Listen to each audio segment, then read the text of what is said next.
Welcome to the Washdown podcast. And tonight's episode is Fire Captain John Ott. And Nelson and I had a great conversation with John. I've known him for a long time. We were actually roommates at one time together.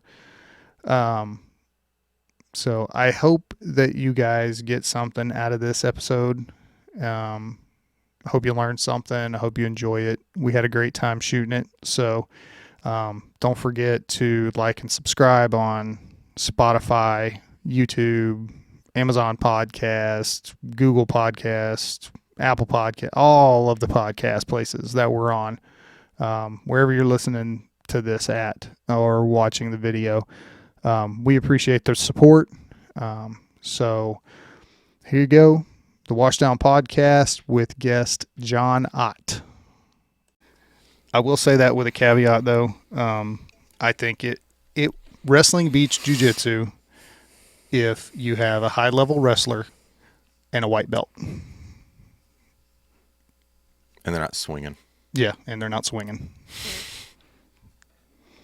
Exactly. If it's just a straight up grappling match, then I mean, you take two evenly matched, high level wrestler, high level jiu-jitsu player. I think the jiu-jitsu guy is going to win better than 50% of the time. I take your word for it. You know more about it than me. Chris, thoughts? Sure. That's about all I got. I don't know. No? I would put my money on the person who's got a black belt. Are we talking they have a black belt, so they're an expert? Or Well, I mean, brown belt, black belt. I mean, once you get to that level, it's was it pretty high purple, level. brown? Well, black? and it also depends on who you got your belt from. I mean, if you got it in a strip mall, or, Hey, man. or from watching, a season of Cobra Kai. Isn't that where Cobra Kai was in a strip mall? Those guys were great. I watched the show. Eventually, it happened. They were running all over the school. Everybody was kicking each other in the face. But yeah, I think if you're talking it depends on what setting you're in. So if you're having a wrestling match, then I'm going to take the wrestler. If you're talking a jiu-jitsu match, I'll take the jiu-jitsu person. If it's a combo, I think it's a toss-up, but I'm going to have to put my money on the black belt, brown belt, whatever, jiu-jitsu. Rule 1, don't ever get in a fight and go to the ground in real life. Most of them end up on the ground anyway. Yeah. 99.9999% of them end up on the ground. And then you get kicked in the eye and have permanent fucking numbness in this part of your face. Well, Or you can be like Lessons Jeremy learned. and you fight in the ring and beat Lessons up 12-year-olds. Yeah. hey, man. He won the Bait City Barbecue Championship belt. I think that was at the casino. That one where I he was beat there. up the They were 12-year-old. awesome.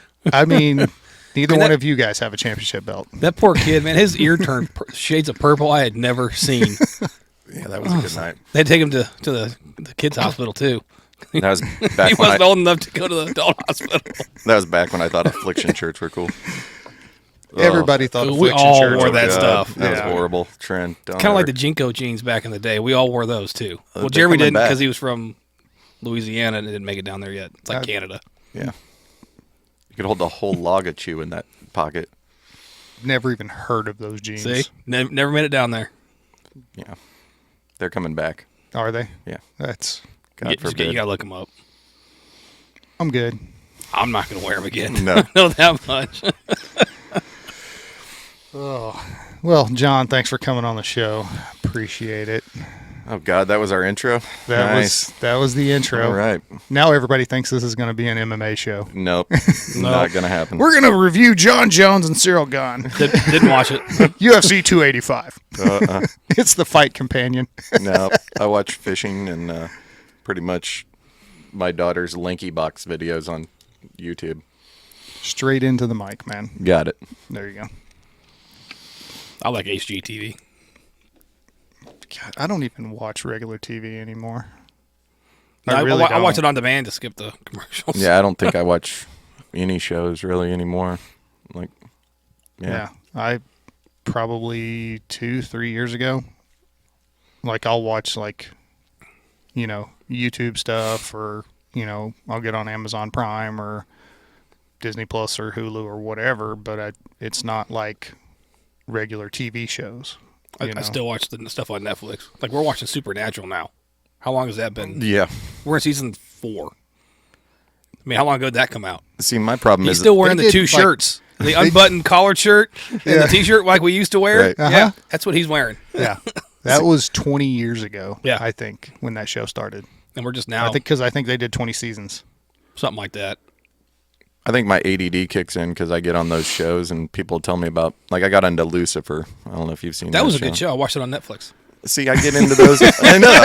I get onto these shows and then I'll go for like maybe about a season and a half, and then the butterfly. Oh, never mind. I get onto something else, and then Yellowstone comes out, or I'm get just on waiting for it to YouTube. be done, then I'll binge watch it.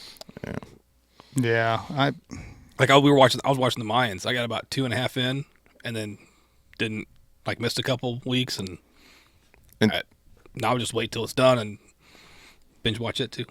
Yeah. You need to This thing keeps. pull the cord, because that's what's happening. Amateur. Well, I have everything set up. No, it was wrapped really tight over there. Yeah. Somebody probably stepped on it. All right, so Yeah. So Just kind of changed my. yeah, there you go. So people can see your face. So So why sucks are to you be here? you people. Why are you here? I mean, Why are any of us here? first of all, Blackmail. I think that we needed, this show has a good purpose. And a couple weeks ago, you guys had your "Come at Me, Bro" episode, and Oh, you're gonna come at me now? no. Oh, this sucks. I I was like, sweet. I was like, that is not what we talked about, but okay. we got these 3 rocks on the table. We're gonna start throwing. No, You're taller, but I ain't scared. I've heard a couple misguided, and I think the way to describe it would be they're not even talking shit, so to say, but I don't think you can logically see a show that is about mental health and have something negative to say involving our job. And I just wanted if Jeremy, asked me to be on, and why would I decline that? He's my friend. I support the message. We've all been touched by it. We've all lost lots of friends on this job. Suicide, I mean, we've all been touched by some form of PTSD and mental health on this job that we need to make sure that people know that, there's, as new captains, okay, that there's a voice and an ear, more importantly, to listen and be empathetic to people's concerns on this job. And if someone's going to ask me, I'm going to come. The same way if someone asked me in the middle of the night to come, and I don't drink, but I'll come and sit with you, and I'll drive you home at the end of the night if you have something to say and something's on your mind. And if this is a platform for that, for some guy to see it down the road 2, 3, 4, 5 years down the road, he's going to know that there's someone out there that he can trust to be open with. That's why I wanted to be on. Cool. So, Well, thanks for coming. yep. Try. So my message got through. Come at me, bro. So, you guys are my friends, and that's secondary to this. It's an important message.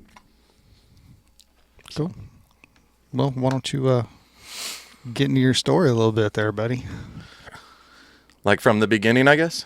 Yeah, Yeah. that's a good way to start. All right. I mean, you could start in the middle and go back, or we could make this a Guy Ritchie thing. Yeah. I mean, my journey on this job has been a long one. I've changed many times over through every aspect. Coming on the job, I first of all came into the fire service because I think a lot of it had to do with the fact that my uncle was a general in the Army, very decorated, had a amazing career, I kind of was leaning towards that path my senior year, and my mom was a very strong figure in our household.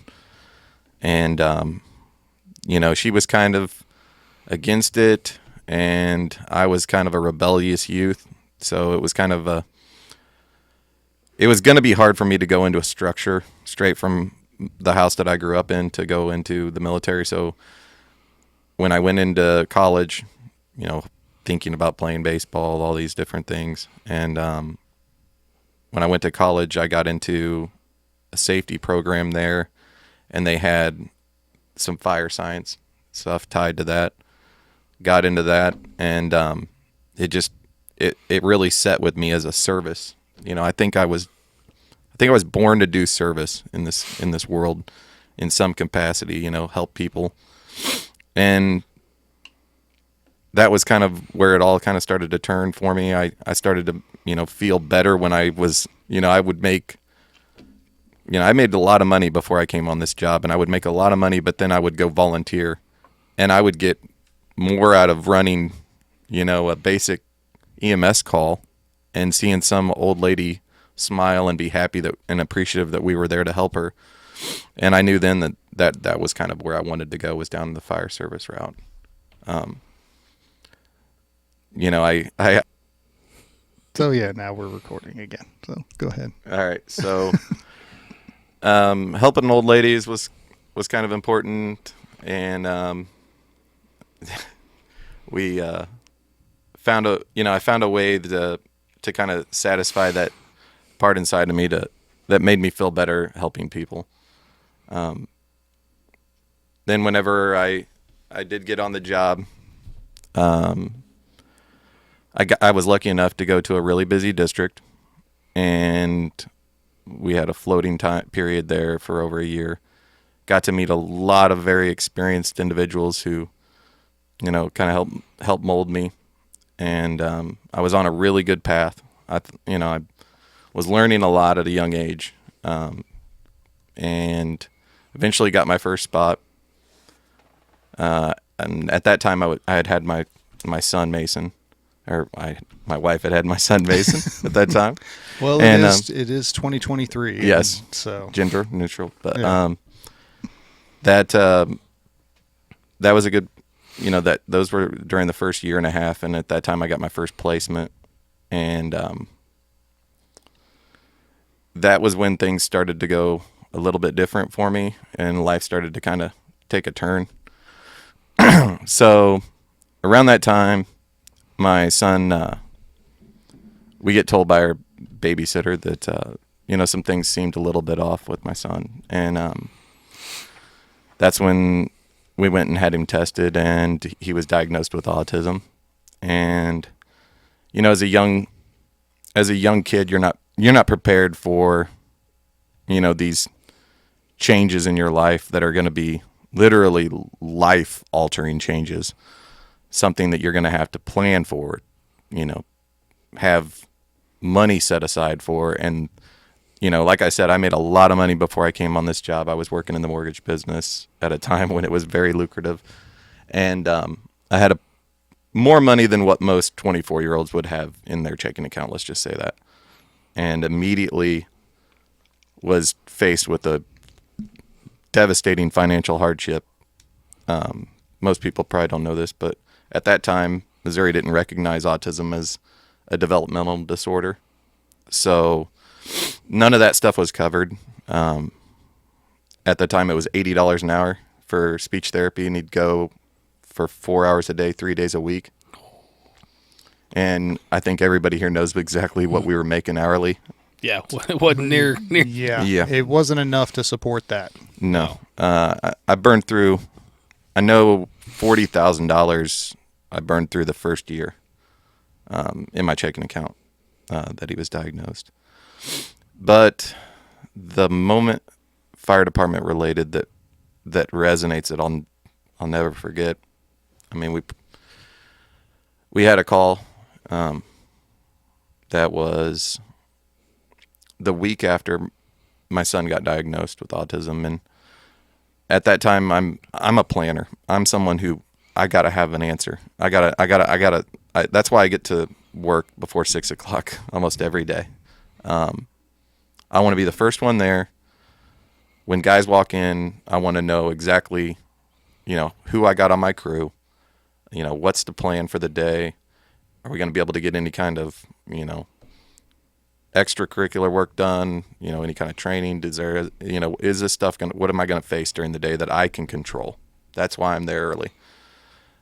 That's the same way I took this. I wanted to figure out a way to fix it, or make it the best opportunity to give my son the best options in the world. So I'm up all night long every day for like a week. I mean, I'm talking 2:30, 3 in the morning. And at that time, I was working with you on extra shifts at your station, trying to grind money because I knew I was going to need it. And we had a call for, it was a potential suicide. We ended up having to go in and cut a young teenage boy down. And we didn't have to cut him down, obviously, but we walk in and here he is. And we ended up having this traumatic incident happen. And in the middle of the call, as it was being relayed to us, that the young boy had autism. And this was the first week. And it just, you're in the unknown process, and then someone throws this as a potential ending, something out of that person's control. And that was the only thing they could give me as a excuse. And that was traumatic for me, because that was my, you better handle this right. You better handle this with as much patience, with as much well thought out, option. I mean, this was a very nice house. The people that loved their kid, and by no means did they fail or anything like that, but I did not want to have that be my fate. So from that point on, I had to change from someone who was very hardcore to someone that was extremely patient. And that's something from my household that I grew up in. I grew up in a very, very, very, very strict, borderline, You guys were regimented. Borderline abusive, I hate to say it, but I mean, there was some things that went on that there was a fine line, and when you crossed it, you knew it. And when you're dealing with someone with autism and trying to be a patient person when you grew up around an environment that had zero patience, was something that I ended up having to, like, for the first year or two, I would catch myself like, and it would almost be like pushing down like a volcano, of this, amazing amount of frustration. And it wasn't at him, it was at the situation. And that to me is something that's important that people know about on this show, is because you would not believe how many people on this job have special needs children. It's you hear about it more and more and more and more. And that is a level of stress that I can't express to people enough. That's when you have to deal with something in your life that goes beyond your life. When you're having to plan out enough money that you think things are expensive now and a gallon of milk is expensive now, and you take inflation, well, now you're having to plan on housing costs 50 years from now. So that's something that's important to me for people on this job to understand, that if that ever happens to them, or if they ever have someone on their crew that is going through that by all means, I've been through it, and I would welcome a call from someone if they ever needed to reach out and need that information. So, that was a turning point for me on this job. I started to become more patient, started to, kind of, I don't know. I had some situations with my captain at the time where he wasn't very supportive. I thought he was a supportive captain at first at that time, but then, afterwards I was found out that he was not supportive, and that really kind of took a toll on me. So I knew that I would swore that if I ever got to that situation again, that I would be a more, a better listener, a better crewmate, and a better leader to him. And that was the start of, where I wanted to progress in this job to the next level. Went to the rescue system after that. That was probably one of the, best times on the job for me, because I got well versed, in the job. I got a lot of training. That was something we were very well known for.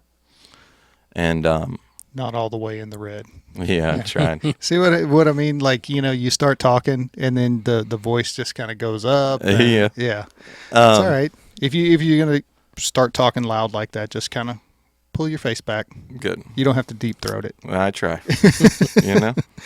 So I do have a question about that. So whenever you did bid down to the rescue, I mean, did you get your cape immediately, or was there a know, a little Jeremy, waiting period there? I mean, I don't want to pop the collar or nothing, but I don't know too many people that have, water, high angle, and swiftwater rescues, so I mean, got those. I mean, you do you, bro. No, it's funny how there's a lot of guys who made fun of those capes and all that stuff. Now all of a sudden have capes, and they have different perspectives on those things. So, you want to know my real 100% honest perspective? I think everybody should rotate through that division. Just like everybody should rotate through hazmat, everybody should rotate through the airport, because you just get a better trained department. I don't know that it's, with a department our size, I don't think it's feasible. That's a lot of moving parts, but ideally, don't you want everybody to be trained to the same level? Yeah, I think this, the stigma is weird to me about the rescue on, some departments, I'll say. Mm-hmm. Because if you look at a department like New York, for instance, you're only on that rescue if you're invited. Mm-hmm. You have guys that have 20-something plus years, but they aren't allowed to be on that rescue because they don't have anyone vouching for them, and it's not a buddy type club. It's more of a, what do you have to offer? Oh, you have a construction business. You know how to hammer nails, and you would very much know how to do structural collapse. Oh, you have, Mm-hmm. You're really good at boating. You're going to be really good on this boat, Oh, you mean they put people where they're going to be successful at? Yeah. That's a weird idea that I don't think, we don't need to explore that at all. Yeah. And I don't know if we will ever get to that role. I think ambulance services are chasing individuals into areas that they probably never thought they would be in. I think the rescue division is, as a whole, more of a, it's a great tool to get a young guy prepared for every aspect that he could see. And not only that, but as a captain, I'm very happy that I did it, because anyone can show up to an EMS call and talk on the radio. But what are you going to do when you show up and it's a trench collapse, or it's a guy's hand trapped in a machine, and you don't know the steps that it's going to take to get to the next step? And if you can get everything prepared and set up for them before they get there and those rescues get there, you're going to be, not just a minute ahead of the game. You're going to be 30 minutes ahead of the game in a rescue that could take hours. So I'm glad that I did do that time. I've been making that argument for a long time. being on the rescue? No, I haven't. Just getting the training. That way you understand and you can prepare. Absolutely. It's almost like there's a saying. I think it goes, proper preparation prevents piss poor performance. I don't know. I heard that somewhere. That's the hot topic on a lot of jobs these days. Mm-hmm. You know, preparation and training and Mm-hmm. adequate training. Mm-hmm. Yeah, it's almost like it's important. You know, it's I a don't know. sad situation when you have to have boots on the ground people begging individuals for training. Mm-hmm. Begging for it. And even begging to do it off the job. Mm-hmm. I'm not saying that it needs to be off the job, but I'm saying it's bad then you get in a situation when you have to ask for it. Yeah. So let's get back to Mason and that. Mm-hmm. So how did that progress? Like, what did you do? So What did you do to handle that? at that particular time, all the wrong things. Yeah. I started working nonstop. I worked with Chris on C shift for probably 9 months. Yeah, it was a long time. I was pretty much working double shifts. And then I would also pick up overtime. It wasn't rolling like it was now, but I'd probably get it 2-3 times a month. Because that's the only thing I knew what to do. You know, like I can't fix that, but I can pour as much money into someone who's smarter than me to hopefully give him every opportunity in the world. And unluckily, but lucky for some, they changed the laws. And right before Mason got into school, we started getting some form of help with that. There was some state allocated programs that we were allowed to work with. But that's how my first marriage kind of fell apart. Was I was never there, and even when I was there, I was a zombie. I was angry, not at him, but I was angry that The situation. Yeah. You know, she couldn't work because we obviously had to get him down to certain deals. So I took all the burden of a dual income household immediately over with the pay that we were making. So that kind of fell apart and ended up getting divorced. Luckily, I got this trashy homeless dude to come live with me. And you know, I got through that. So And his dog. yeah, Don't forget about the dog. yeah, you know, But at least he paid his rent on time. He was every month. Yeah, he learned how to make good chili too after, but So I got a question, and it might be insensitive, and it might make you mad. And if it does, Nah, I apologize. trust me, worse has been said. So, with your anger, were you angry at yourself? Did you feel like something was your fault? Maybe. No, I mean, the hardest thing for me was every man the first thing when your wife tells you she's pregnant, the first thing every guy thinks, I think, in the back of his head is when they haven't had a girl is, man, I hope I have a boy. Especially when you're into hunting, fishing, you were a baseball player. Yeah. You know, I remember the first thing I thought of when my son was diagnosed was, is my son ever going to know? Because I started reading what it was. I didn't have any clue what autism was. You know, I don't think a lot of us did at the time. I mean, I thought mental retardation. You know, I didn't have any clue. And the first thing I read all this stuff, and it says incapable of love, incapable of all these things. And that was when I got really crushed because I thought my son will never go to prom. Here I am wondering whether or not he's going to be a professional baseball player 2 weeks ago. And now I'm wondering whether or not he'll ever go to prom.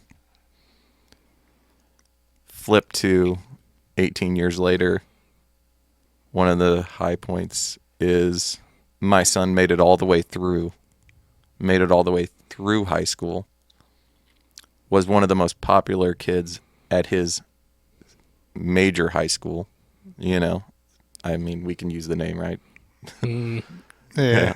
I would. I mean, so he went to one of the bigger schools and He more went to a predominant. public school. Yes, and he was the court warming king. He was on student council. Everyone loves him. He's now at KU. Attaboy. He's yeah. Yeah. You know me. Fucking. You should have just lied and said he went to Duke. Well, you know KU's a clutch school, man. Always there when you need them. Well, the funny thing is Chris and me go way back, and he knows that I used to be a Tigers fan many years ago, and now we're repping the old Jayhawks in the house. Red so and blue, man. we support them all. I'm sorry, crimson and blue.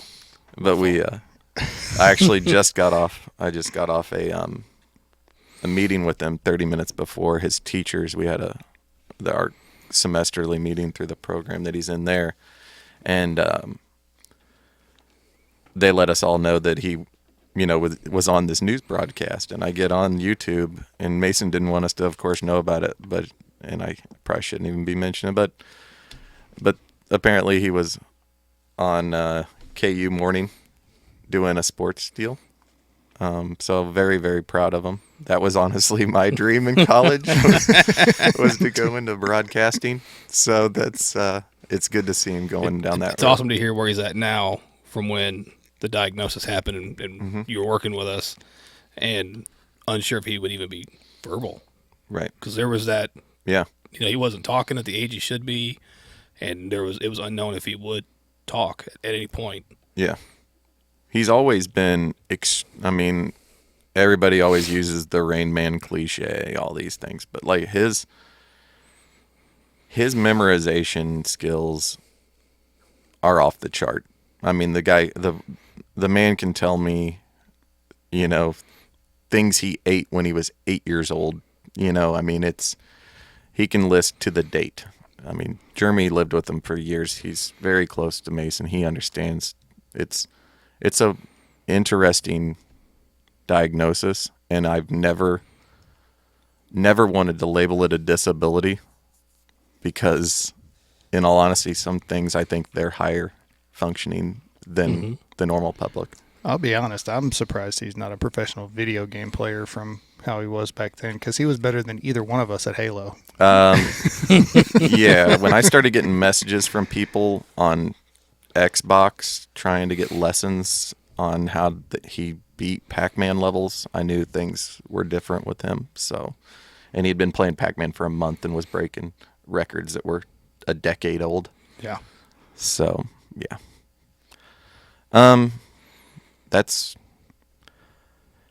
It's a hard deal to have that come about, but the best thing that ever happened was I was reading on it, and it's as simple as this. You can't want a different child. That is your child. Every moment I've had with him, every great smile, every game we've played, everything we've ever done and experienced together is the person that he is. And you are appreciative. And there was a moment where a fireman I know lost his child.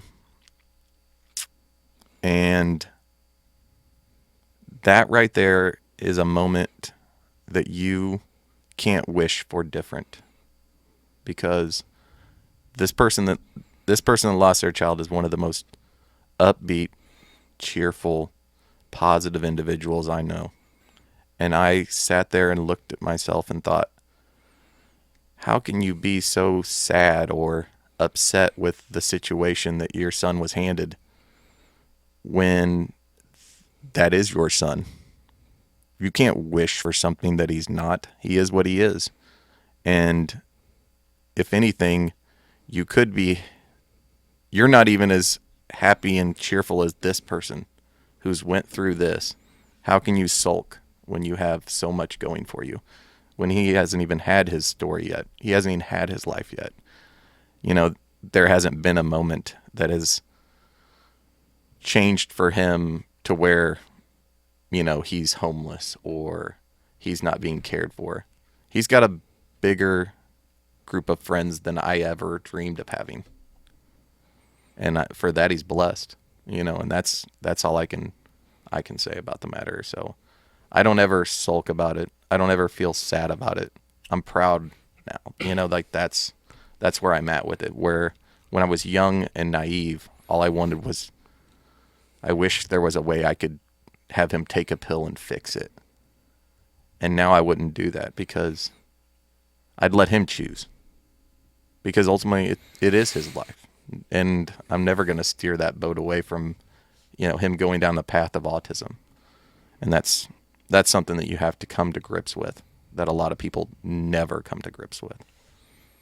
So, how did you come to grips with that? And how long did it take you? It took me way longer than it needed to. It took me a decade, to be honest with you. I ran, and that was the frustration. I think my ex-wife, she was in teaching. She always had that kind of teaching aspect to her life, and she was a nurturer. And I think a nurturer in that environment is able to process it faster, and being a mother probably processes it faster. But as a dad that's trying to fix everything, and a planner like me, that didn't work out well for me. It didn't resonate. I may have tried to talk myself into it, but it didn't resonate until I worked with that guy. And I thought about it and just sat there like, gosh, what do you have to be unhappy about? This man right here has every, you know, and it wasn't, I had lots of other things going on at the time. Like I said, my past, I grew up in a really strict, really, I don't want to use the word abusive, but because that's, You can say strict. You grew up in an 80s household. I grew up in a 80s household that other 80s household looked at and went, ooh, I'm glad I'm not in that household. I love my mom, God rest her soul, but she only had the tools that she was given to raise her kids with. And it was a lot of heavy-handed. It was a lot of mind manipulation.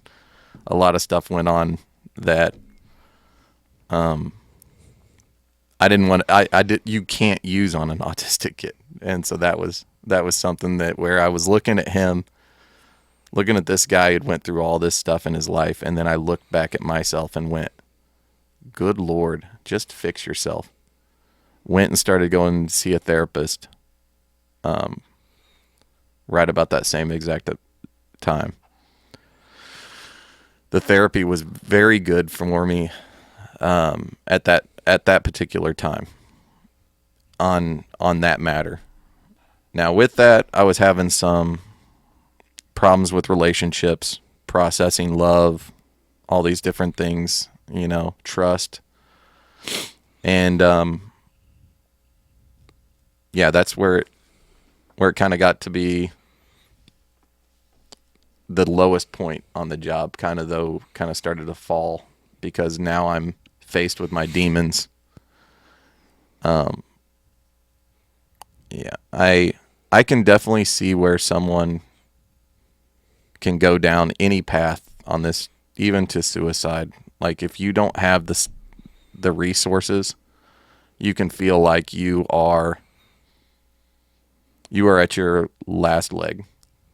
And I would be lying if I said that I hadn't contemplated it at that time. And then I looked at this guy and I thought, how dare you be selfish? How dare you be weak and not explore every option to fix yourself for your son's future. You say you're a planner, but yet you want to end the plan, right? And if I end the plan, who's going to be that guy that makes sure that 50 years from now he can afford that house? Yep. And that was where, I guess it's pull your boots up would be the term. And work on your own brain, work on your own mind, start exploring why you think the way you think. And that was probably about 5 years ago, I'd say, was whenever it started to all kind of change for me. Yeah, I think that's something, and we've kind of touched on it a little bit on this podcast. You know, we talk about the job and the things that we see and how stressful all that stuff is. And like I said, we've kind of touched on it a little bit of you still have all of your home life to deal with. And that's just, whenever you put those things together, that can be fucking crushing. And if you're not dealing with it and taking the steps to deal with it and deal with it the right way, then you're going to have a bad outcome. And I mean, that's just, it is what it is. And we all have real life, besides the job. Every one of us has, wives, pets, brothers, sisters, parents, whatever. That's all added stress. And they all bring their own little dynamic. So if you're not taking that into account with all the stuff going on, you're leaving out half your life. Yeah. So I was in a new relationship, my wife now, and we ended up having another baby, and that's my baby girl, Josie. And like I said, everybody until they have a girl will understand they always want that boy, but like I'm naturally a girl's dad. I love my son, and it has nothing to do with that. I think it's just naturally I like playing with dolls and sipping tea. I don't know. It's my feminine side. I can see that. It's relaxing to me. But I still had some things that I was working through, even when she was born. But that was around the time I think we were studying for the captain's test and all that kind of stuff.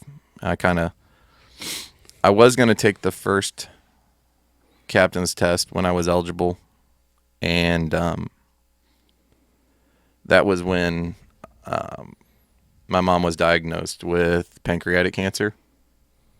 So me and my mom was diagnosed with pancreatic cancer right around the time that the test was getting ready to happen. Kind of drew that on, didn't really study. Didn't take the test really at all. Didn't take the written, didn't take any of the other. I did some of the study and preparations, but not really. My mom ends up dying that spring, and my sister died 4 weeks later. It was a very dark time because, like I said, my mom would played this big matriarch kind of role in our household, and me and my sister were at odds during my mom dying. And my last conversation with her was, something that I wish I could take back kind of moment. And there's probably nobody, there was no 10-2, like no one knew any of this stuff was going on other than people that were on my crew at the time and a handful of people. And I was fighting through it and having a lot of regret. It was just eating me alive for not having conversations that I should have had years ago and fixing things that should have been fixed years ago. Kind of had helped me rewind the clock a little bit. Shortly after that, started studying for the captain's test and doing a lot more about my own mental health. And that was when I started really soaking in empathy.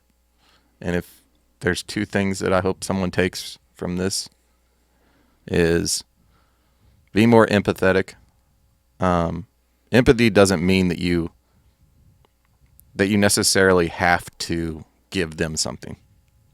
Okay? People on this job have a hard time. They think that when someone tells them a problem that they want someone to fix it. Okay? Because there's a lot of people like me on this job. That you don't have to fix it. Just listen and be empathetic. Understand what they could be going through, because you don't know. And me and you have had this discussion a lot about no call, no shows, or the amount of lack of respect or lack of this or that. If you really study for that captain's test and you absorb everything and you believe what you're actually saying when you're trying to get that perfect score, you'll understand that it works. It's true. You should check on that guy. It's not always because he's lazy or he played video games or did whatever. Explore every avenue to find out why someone is the way that they are. And that was something I had to do with myself. You know, like I had to be empathetic to what I had went through. You know, understand, man, you did live a messed up life, but that don't mean that you have to scream about it. You know, there's other people that are going through other things too. My wife went through hell.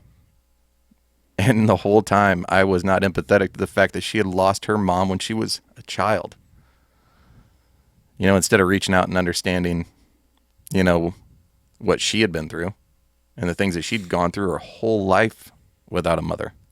I was lucky enough to spend all that time with mine, even though there was lots of it that involved backhands and whatnot, but there was still a relationship that I, you know, had there. Yeah, so it was coming through growth with that and getting to the part where when I was getting promoted, they say you're not prepared to be a captain, or you're prepared to be a captain 2 years before you're ever a captain. You remember that in the book? They essentially say you'll know you're a captain 2 years before you're actually a captain. Mm-hmm. Granted, that even accounts when you're as low as I was. But no, the written part and everything I did well on. It's always been the camera portions and recordings and all that. But empathy and things like that on this job is something that we need to stress more with everyone. And it's not asking you to change. It's just listen. It doesn't cost anything to listen. Yeah. Well, I think there's some departments do it well, some not so well. But I think as a whole, I think we do a very poor job of preparing people for leadership roles and actually what that entails. Because you can sit down and you can read gags and gogs, you can read policies, you can read HR manuals. I don't think they prepare you for everything that's not in those manuals, all the in between the lines stuff, mm-hmm. where you actually do have to exercise leadership and judgment, and you have to be able to make those decisions.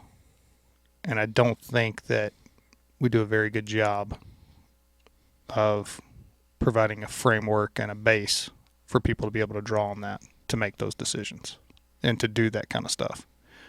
Because we have, you know, this policy says this, you know, and if this guy doesn't show up, then you do this. All right, well, you know, that's fine, but extenuating circumstances, like there's not a lot of wiggle room sometimes, and there's not a lot of, there's no room for the gray area. Yeah. So, yeah, and that's where the leadership comes in. And if it's just somebody that is having trouble showing up to work on time, figure out why. Mm-hmm. And get them, maybe they just need an attitude adjustment. Mm-hmm. You know, they need a little bit more buy-in. Or maybe they're having a hard time. And maybe there's other things that need to happen.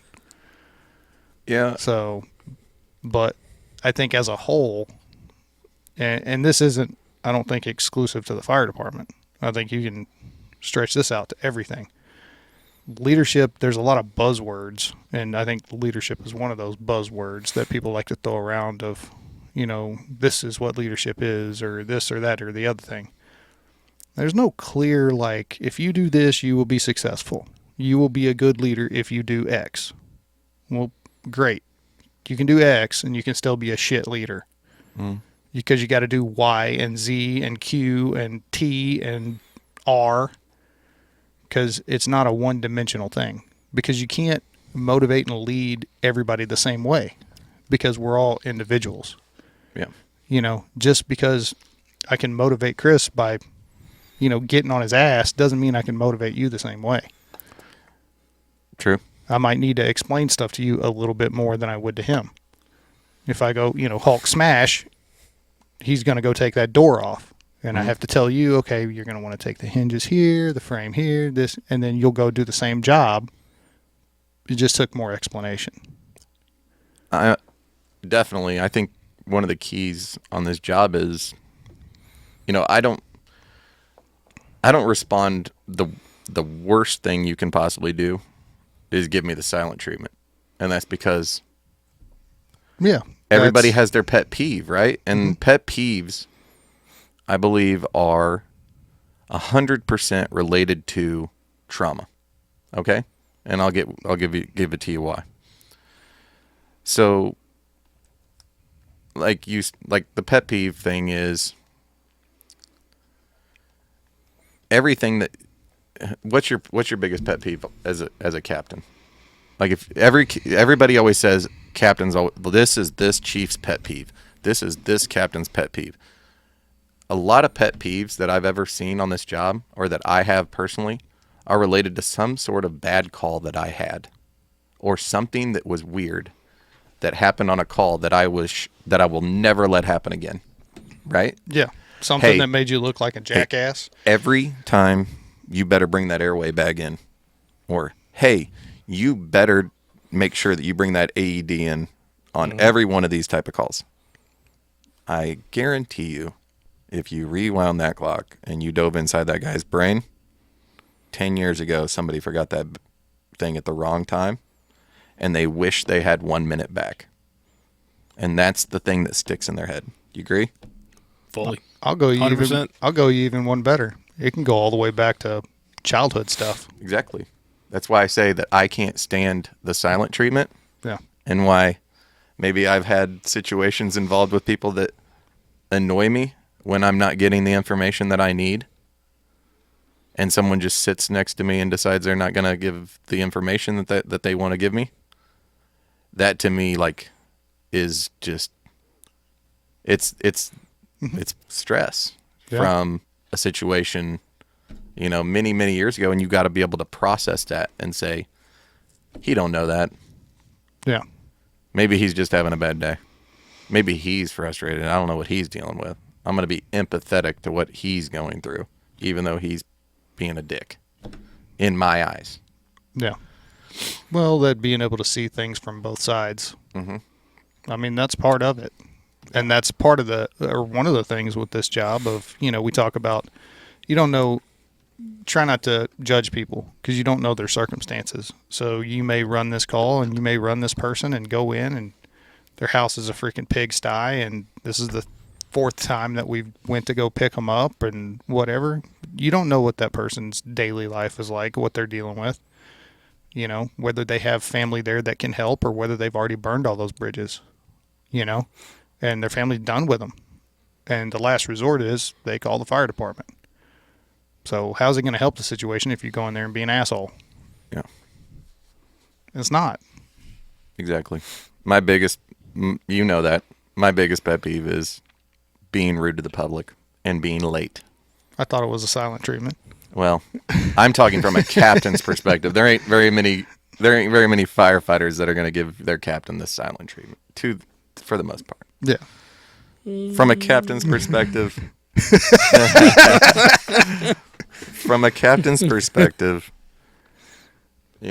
if any future crews out there that I work with, if you really want to get under my skin,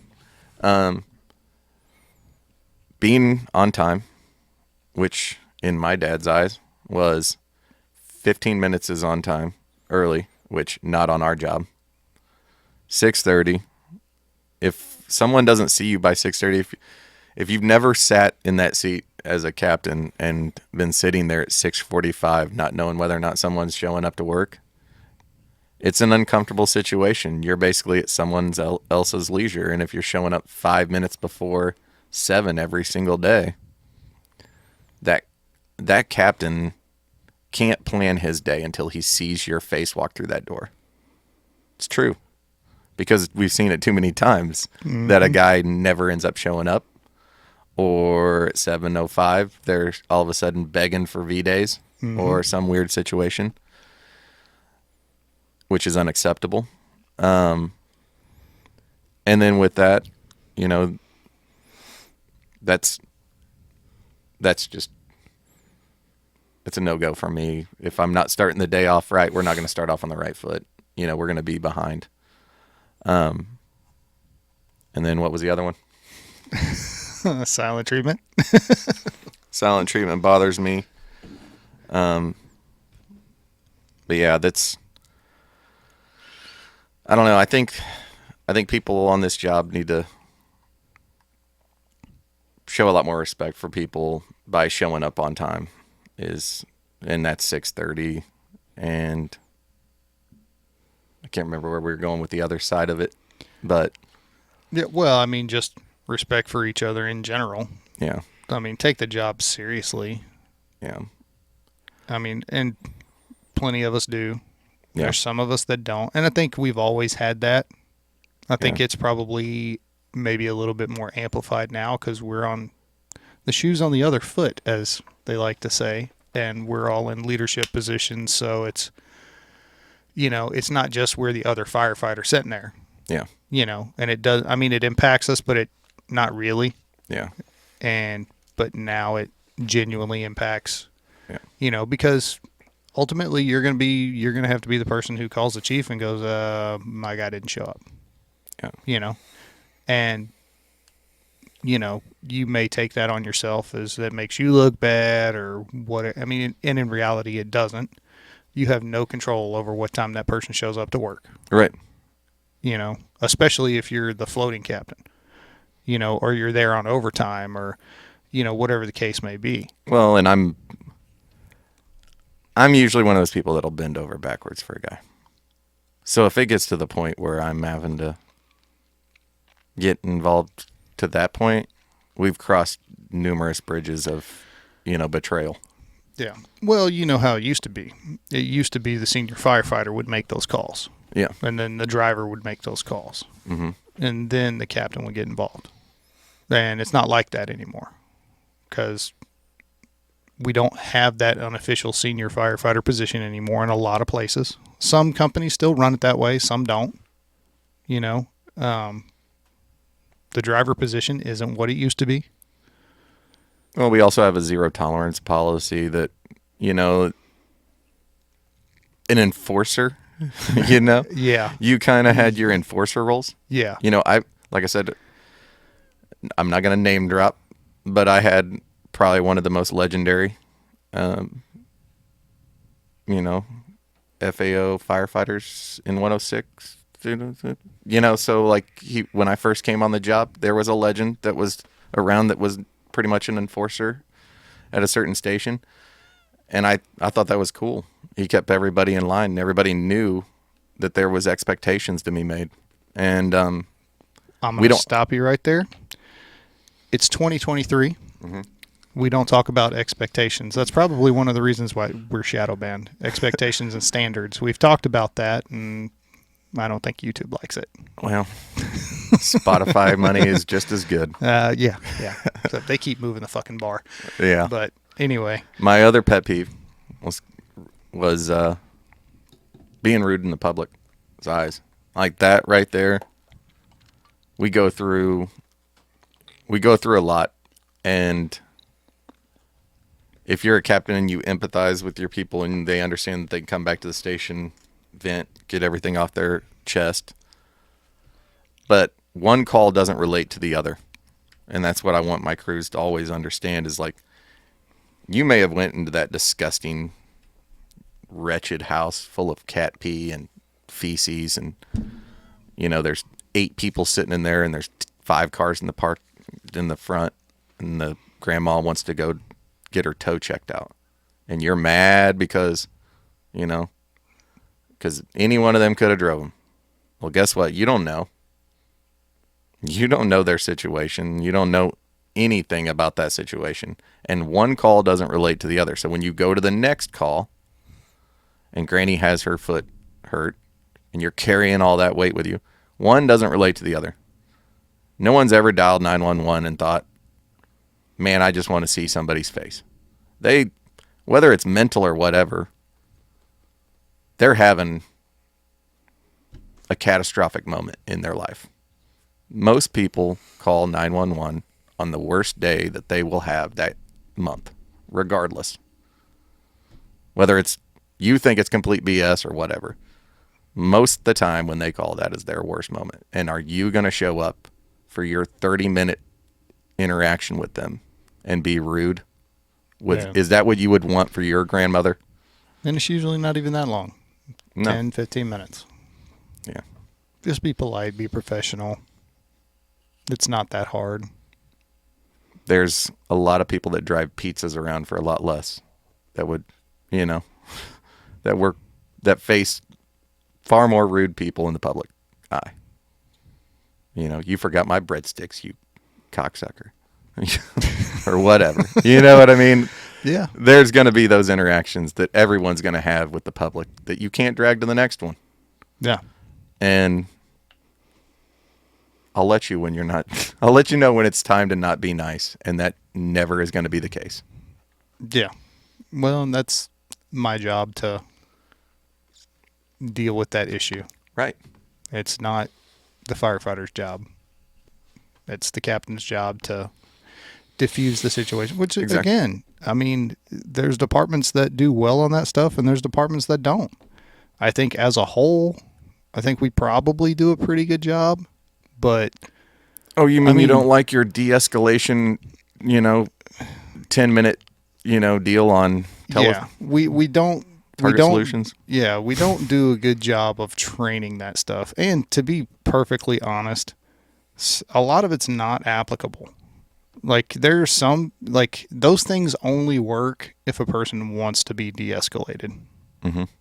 If a person is bound and determined, or even if, so they're having, like, a psychotic break or something like that, there's no de-escalation techniques that are going to fucking work in that situation. You might be able to, like, hold some stuff at bay until you get some more help, but things are going to go down. Yeah. If a person is high or, on something, you can do all the de-escalation techniques you want. You're probably still not going to have a good outcome. Yeah, but an aggressive, how that goes. There's also guys that look at that like, I'm sure we've all witnessed it, but there's going to be guys that I'm not going to back down. Yeah. Well, that's where you got to take your exactly. You got to be the right, and you got to rein that in. But that's part of being professional, though. Mm-hmm. You check your ego at the fucking door. You're here to do a job. Mm-hmm. That's one of my biggest pet peeves on the job, though, is as it sits right now, and I think it's burnout. I think you see incidences in the news all the time. Interactions with law enforcement or EMS, and things are escalated. You can attribute a lot of that to burnout. People not being able to separate one from the next. Yeah. Well, whenever you're going from call to call, you're getting minimal amounts of sleep, if any, and you're being, I don't want to say forced, but kind of, to work way more than you should. You're working 48, 72, 96 hours straight. There's no place to go hide and take a nap a lot of times. So, you might have been up for 3 days straight. Guess what? Your judgment's not going to be great. Yeah. And that's something that needs to be looked at. But that's a staffing issue. And every department across the country, both police and fire, are dealing with the same thing. Yeah. Like, hell, We think we're in a staffing shortage. I mean, everybody's panicking, which, I mean, we are in, I mean, I would call it a crisis. I mean, we're figuring it out. I think there's other departments that are dramatically in worse shape than us. Oh, yeah. Dramatically. I could name 2 right off the top of my head. But here's the thing. Our culture and our society has shifted in a way that jobs in service are not a high priority anymore. The trades are not a high priority for people anymore. You're just not getting this generation and even the generation previous to that, because I could say that we're like 2 or 3 removed or whatever. I don't know. But the people that are entering the workforce now, it's not a priority. And they're not looking at things as a career. They're looking at things as, well, I'll go do this job for 2 or 3 years, and then I'll move on to the next thing. So the days of us seeing people that will come into these career fields and stay for 25 or 30 years, those days are over. It's just not going to happen. And we have to adjust accordingly. I don't think we've had what's the weak times, strong men quote that everybody quotes? Yeah, we've quoted that a lot. You've quoted it a lot. Yeah. The thing with that is we're soft. Like, our generation's soft. Like, our parents were probably some of the last ones, during the early 80s, late 70s, high numbers of, like the cost of a mortgage. You know what I mean? Like the interest rates and things that went on along those times, like trying to own a house and run a household on single family incomes and actual layoffs where you had no income coming in.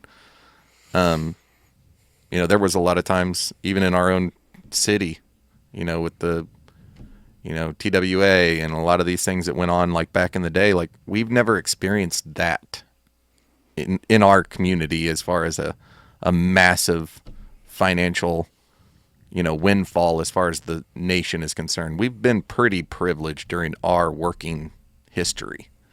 And I think kids nowadays, they don't think about pensions. Like for us, it was our parents instilled in us, like, you need job security.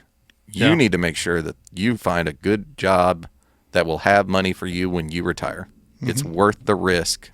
It's worth the sacrifice of not making $5-10 more to do this, to find a job that will literally pay you for the rest of your life.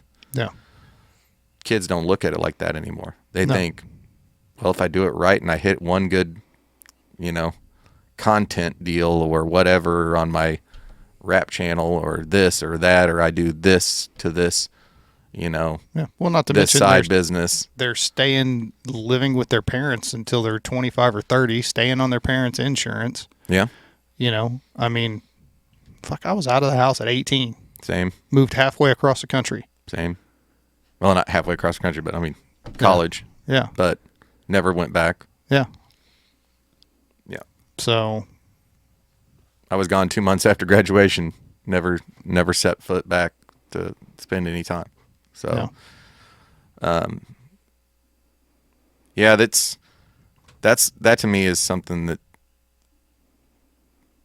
I hope that this generation understands more and more and more, that we hear them, but we understand they're stressed out, that they're burned out, that they're being used in a manner that we necessarily don't agree with. And that's why, like, when I'm on cruise, I'm always open and willing to jump on that ambulance and make sure that no one's taking any more effort than, like I'll be on that thing, you know what I mean, to give my guys a break anytime in the middle of the night. It don't matter. Like, if you're tired, come knock on my door. I'll jump on it for the last from midnight on, you know what I mean, if you're getting kicked in. That's an important aspect, though, is to make sure that they're not burned out enough that they are taking one call to the next, because that's something I see less and less respect for the community, and that's something that's probably going to be something I end up having to have talks with people in the future, because that's something I think we lack. Yeah. as a whole in the fire service. We've lost our way. What do you think? Can you look like at least a little bit involved in the conversation? I'm listening. He's absorbed in his medic ways. He's like, I don't want to be on that ambulance anymore. I just work the ambulance. Doesn't bother me any. I'm gonna fix I know it your, don't bother you. I'm gonna fix your chair to where you can't lean back, where you have to sit up and stay engaged. You forget I'm fat, and I'll use gravity and mass and some tilt. You forget that I own a Jeep and What's your pet peeve? know how. I want to know your pet peeve. I got a few. Let's hear him. Driving's one. I think it's extremely important. I think the bag needs to get brought in on every call, no matter what. What do you not like? What's your pet peeves about driving? It's just safety. I mean, you got to, even driving your own vehicle, get off your phone. That's on the road. I mean, that's all you see is people on their phones. Can't stand it. Pay attention. If you don't, one of my biggest pet peeves is if you don't know something, ask. Don't tell me you're good or you know it if you don't. I don't know everything. I'll tell you I don't know everything. If I don't know, I'm going to find the answer. But if you tell me you know something and you don't, and I need you to do it, now we've got a problem. You know, something as simple as, all right, setting up an IV. Pretty simple, right? Mm-hmm. But if you don't know how to do it, that's fine. I had to be taught. You had to be taught. Jeremy had to be taught. Just tell me and I'll teach you. Don't lie to me. Because now if I need it and you can't do it, now you've added something else to my plate of things I'm trying to figure out.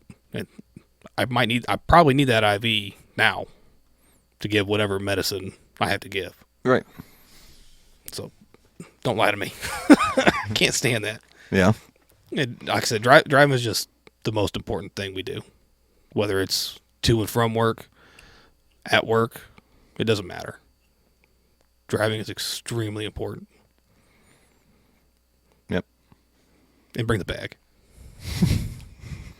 Yep. Guilty. I'm guilty. Got burned. Mm-hmm. Lesson learned. Yep. And you'll never forget. You'll always. There's the little things that, like, it drives my wife crazy. Like, I'm sure we all have those. I mean, certain things set you off, and that's an immediate. I'm mad. Because I shouldn't. You shouldn't have to be told to do that. no. But I guess we can go down another path as far as later on. Whenever I had a moment of relapse into, depression. This was trying to figure out exactly. So this is about 7 months after COVID and everything kind of happened. So would have been like probably around September 2020, right? Mm-hmm. September, October. Yeah. Would be 7 months. At this time, me and my wife, Josie, was about 4 years old, and we had a discussion about whether or not we wanted to have another baby. And at this time, I'm like, oh man, I don't know. Well, she gives me the right kind of speech, and ultimately wives control that matter anyway. So she kind of, gave me the speech, like maybe we should think about it. And she caught me at the right time, and I said, you know what, let's, I go, you got till the end of the year. And after that, snip, like getting too old for this stuff. But if, the good Lord wants it, we're going to go that route. So I didn't think it was ever going to happen. You just wanted to have sex. As much as possible. As much as possible. That was it. So I agree. And, lo and behold, like 2 months later, Kate gets pregnant. And, immediately, she's like, I'm pregnant, and the preparer in me, preparation, I immediately turn and start doing calculations on retirement ages in 18, 25. Okay, kids are staying 25, and I'm all of a sudden going to be Scooter Martin. Oh, right. Okay. Name drop there, but he's retired, so I can say whatever I want. No, I'm going to be here forever is essentially what I came to grips with, and I was okay with, and I was actually super, super excited for. But always worried because, we are older. And working with one of our good friends one day, get a call for a OB call. I've already caught two children on the job, so I was kind of actually excited for it, I was like, okay, these are always exciting. If we got to do it, it's no big deal, Get in on the call, and the girl's on the couch crowning. It's go time. Don't even got time to put them on the gurney. It's happening on the couch. So we're right there and go to catch this baby and clear the mouth, the pit. Baby's not breathing. So here's these parents who had no idea this was going to be the case. We're holding this baby in our hands, and just one of the worst kind of environments you can ever be in on a call scene. You're sitting there, and I told Jeremy this. Looking back, there's all these weird things that you always think about that you just can't get out of your head. And the one thing about that call I can never get out of my head, and I swear, someone out there, if you can ever design this or find some way to do this dignified, but if you can think of something that I did wrong, but where do you put that? And I'm not going to say it's a child. Where do you put that child who's just passed in the ambulance? You're a medic. Like, what do you do in that situation? Because what we ended up having to do was we had a little bag, kind of put it as much as we could, and then we had to put the baby in one of the buckets.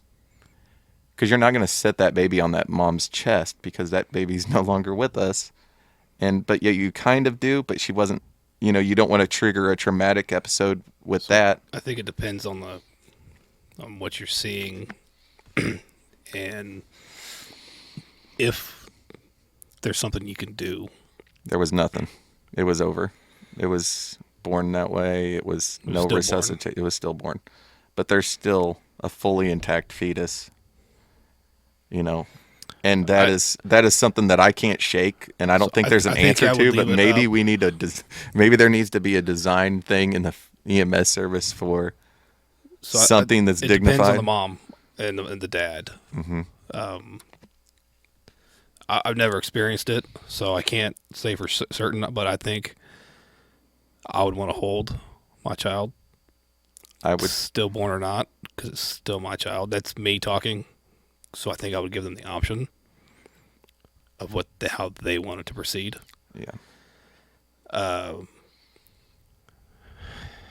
It's tough because there's still a hormonal response to mom to get the placenta out. Exactly. That was what was going on. So, putting it on the belly or the chest like you're supposed to, with a live baby, of course. Yeah. That sounds bad to say, and I apologize. No, there's no way to say this. So, but I would definitely give mom and dad the option of what they want and kind of explain it a little bit, best you can. It's a no-win situation. Yeah. I don't know what the child looked like. I would like to think I would still do whatever I could, even if it's perceived as going through the motions. Right. Because sometimes that goes a long way. Mm-hmm. But I'm not going to sit here. I don't want a Monday morning. That would have involved ordering another unit, which could have happened. But then you're separating, and I don't know. It was a very hard. That's tough. It's a tough one. It was a tough call. I will say that. No matter what you do, somebody's going to tell you were wrong.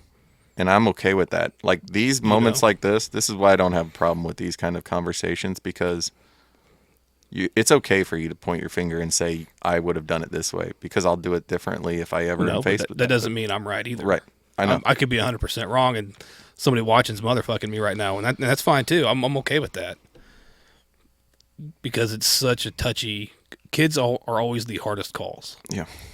And there's emotions are high, especially with if you don't know that the baby's going to be stillborn. Right. I mean, there's times there's times you don't. This one wasn't known, and that was what made it 10 times worse. I think the reality of the situation is, for these situations, is there's no 100% right answer. Yeah. And that's just the reality of it. Yeah. And you unfortunately, can run that call that's 100 times. You're going to do it 100 different ways. Yeah. It's weird because it's such a micro, like, I don't know if she ever would have even realized where her baby was, or, I mean, it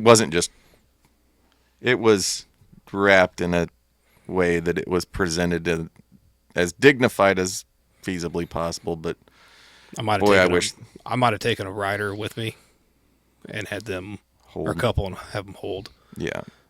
It was, but like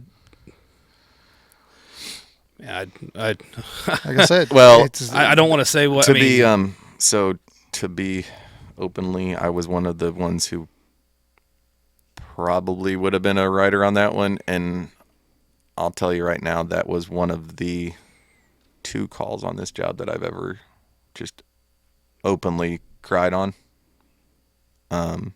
Couldn't hold it back because I knew what was at stake and what they were going through. Compounding that, I went home with a lot of obvious concern. Mm-hmm. A lot of these things in me that just eating me up, worry. And 5 days later, my worries came true and my wife had a miscarriage. And now there was guilt because I was so worried about all those feelings I had when every guy always has that feeling. Mm-hmm. I don't care who you are, what age you are. The preppers are always going to be, can I afford this? And then you move on to, I'm a dad now. Yay, and but now all of a sudden you think about it. Being able to afford a child is a legitimate concern. Right. And it's something you have to plan for. And you can't be all willy-nilly about having a child. Right. It's it's expensive, whether we like to see it that way or not. It's a financial decision. Yeah. And you have to be ready and prepared for the cost of it. Because, fortunately and unfortunately, we make enough to where we don't get assistance. And this is another one of those situations where no one knew about it. Only my crew, only my station probably knew about it. Maybe, how the department works, there's probably a few that on the other shifts that got word of it. Mm-hmm. Why? I might not have been there for a shift or 2, but... Tell the phone, tell a friend. Yep.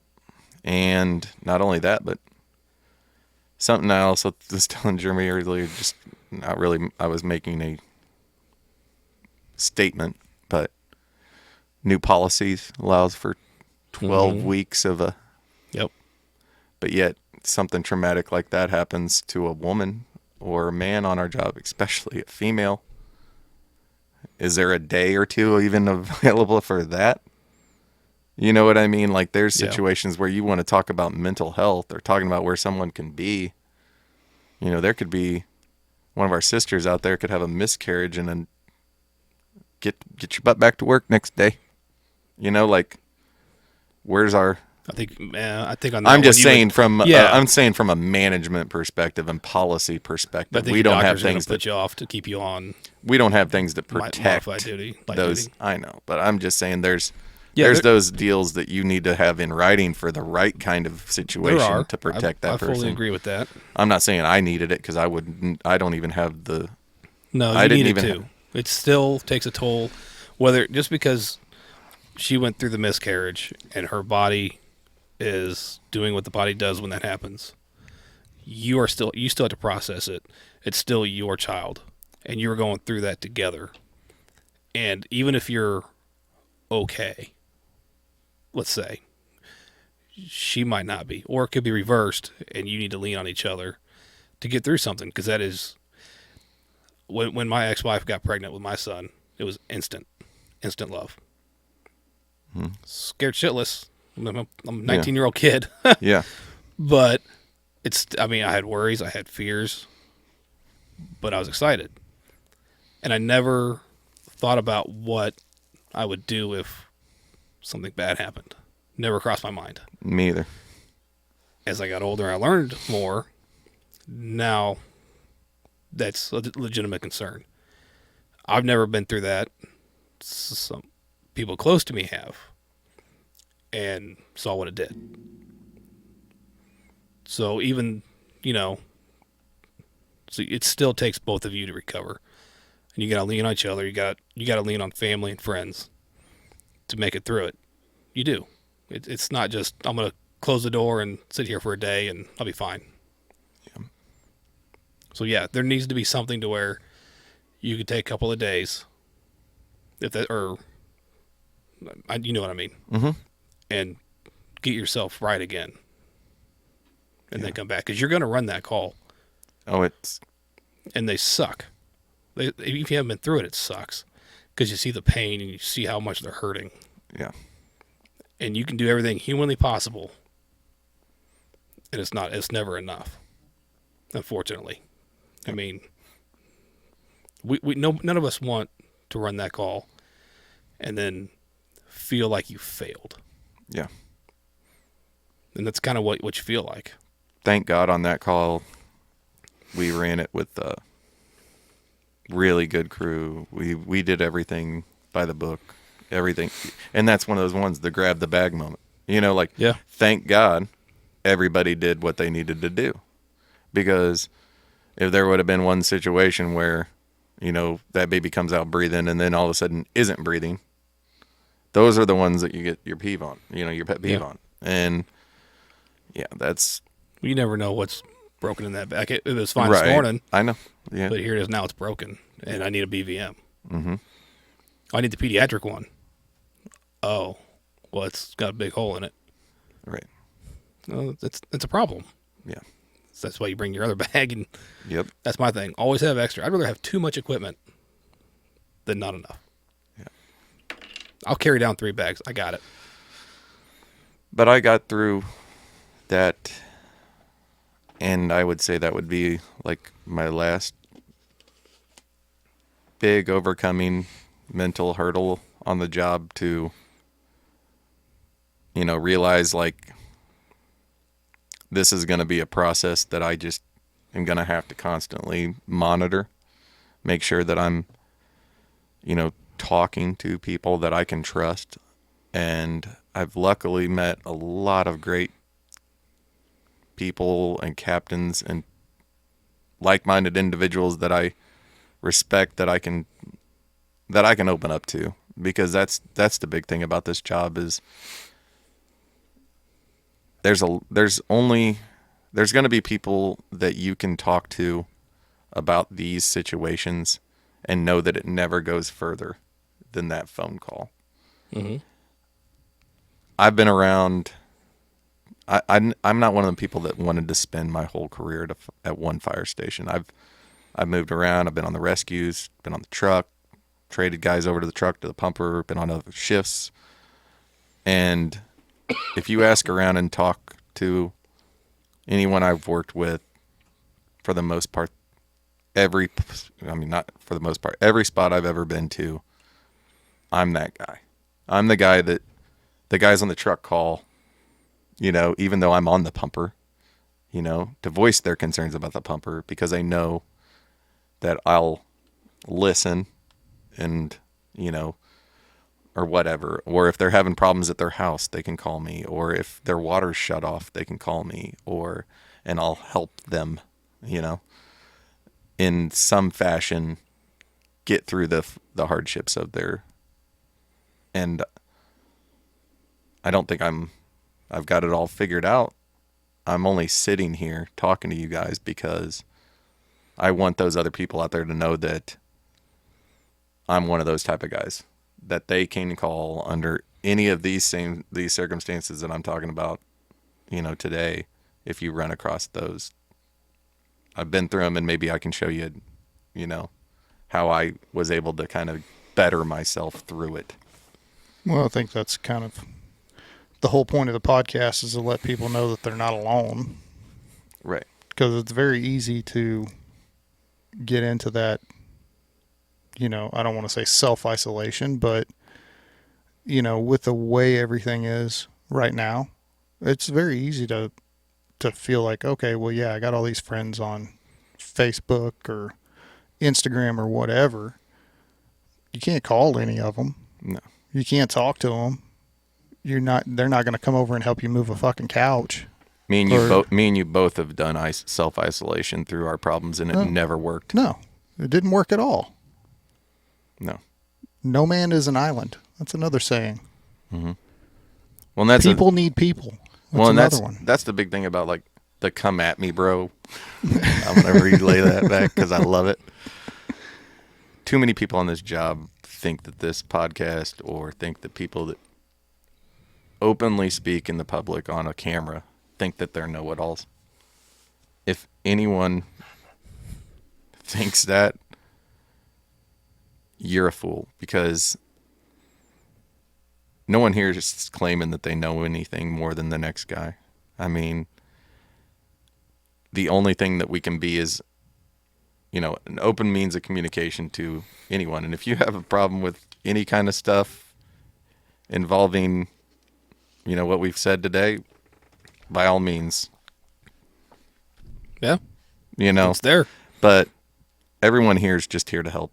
And that's what the podcast, and that's why I'm here, is because these guys are just trying to help people. And I hope that someday that my crews look at me as someone who can be, an open means of communication is, I think he said it more eloquently than I did. Well, you set the bar pretty low. I was having a bad day.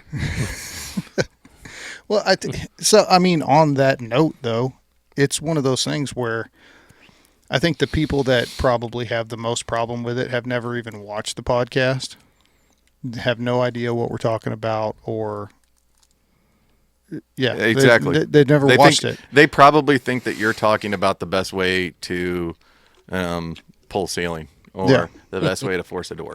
Like they hear Washdown podcast, mm-hmm. Jeremy Green, Chris Nelson. They think you're trying to tell them that you have a better way of doing the job. Yeah. And that's not at all what they would know if they've watched more than 20 years. Even read the description of the podcast. My favorite episode that you guys have done was with John Young. Mm-hmm. I've known John since I first came on the job. And to see him admit things where he had went wrong, and like when he first was on, I thought he was, John's always been knowledgeable. He always takes the job so serious, and I have the utmost respect for that man, like top tier. When he admitted his flaws and then explained where he went, it helped me. Yeah. And there was probably a time where John couldn't stand me because I was a loudmouth, talk back, know-it-all, dumbass, and on the rescue that, didn't want to be told much of anything. But as I grew up and I went through all these different changes, I see a lot of similarities in the way that he thinks and the way that I think and the way that he does things. And now I kind of wanted to kind of mold some of my changes around the way that he did things. And that's where I want people to, know that they can come to me and say, man, my wife just had this baby. They're saying this is going on with it. I have no clue what the next step is. And better to call me and maybe get, 10 minutes of good information out of an hour of talking than not. And that's the key to this is know your resources. Guys like us that talk to each other have other resources. We might not know the answer. I may not know a guy that, I personally have never lost a child, but I know someone who has. I know someone who would be willing to probably help someone talk about it. So, I just want that to be known on the podcast that empathy is a thing that that's very important to me, and knowing that I'm a resource for anybody else out there that wants to talk about mental health, that's probably the keys. Cool. Closing thoughts? I don't think John hit them all. Seriously, Every time. You and Moran are just the same. Oh you. God! You never want to never want to do closing thoughts. You better not eat that while we're doing this.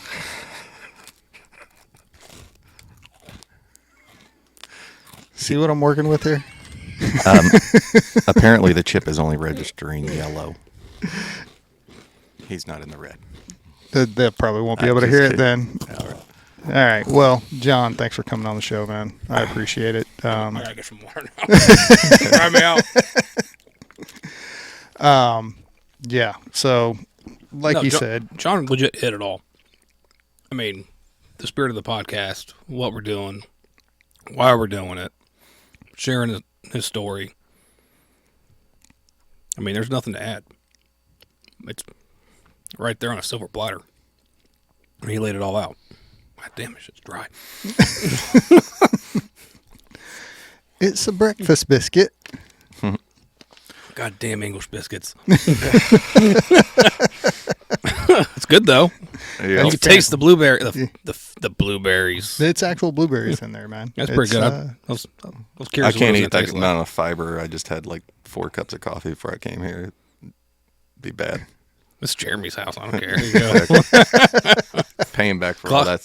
Clog it up and leave. Yeah. Give him an upper decker while you're at it. Swear to God, I know places. Anyway, thanks for coming on. Chris, thanks for involving yourself. Yeah. And everybody, like we say every episode, there are resources out there. You are not alone. If you know somebody that's struggling, reach out to them. If you are struggling, reach out to somebody. So take care of yourself, and we'll see you next time.